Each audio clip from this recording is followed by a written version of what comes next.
இப்போ நம்ம ஏசிஆர் அண்ணன் ஒரு சில விளக்கங்கள் நம்ம மீனவ மக்களிடையே உள்ள சோழர்களை பகிர்ந்து கொள்ளலாம். இலங்கை கடற்படையால் மீண்டும் அட்டுழியம், மீனவர்கள் 25 பேர் சிறைபிடிப்பு, 4 படகுகள் பறிமுதல். இந்த அவல நிலை இப்போதான் மீனவ மக்களுக்கு தீரும்.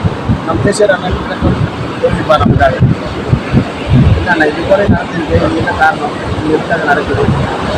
இதெல்லாம் நம்ம மீனவ சொந்தங்கள் அவல நிலையை போக்கணும்னாக்கா தமிழ்நாடு அரசாங்கம், மத்திய அரசாங்கம் நம்ம இந்த நாட்டில் தான் இருக்கோமா அப்படின்ற ஒரு அங்கீகாரமே நமக்கு தெரியல.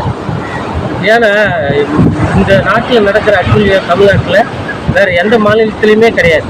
இன்ன வரைக்கும் எந்த மாநிலத்துலேயும் ஒரு மீனவனை சுட்டான்னு ஒரு வரலாறே கிடையாது.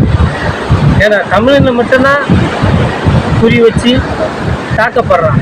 இங்கே மட்டும் இல்லை, எல்லா இடத்துலையுமே தமிழன் தான் தாக்கப்படுறான். தமிழனுடைய வரலாறு புரிஞ்சவன், வரலாறு படைச்சவன் தமிழன் தான். அந்த தமிழனுக்கு சோதனை.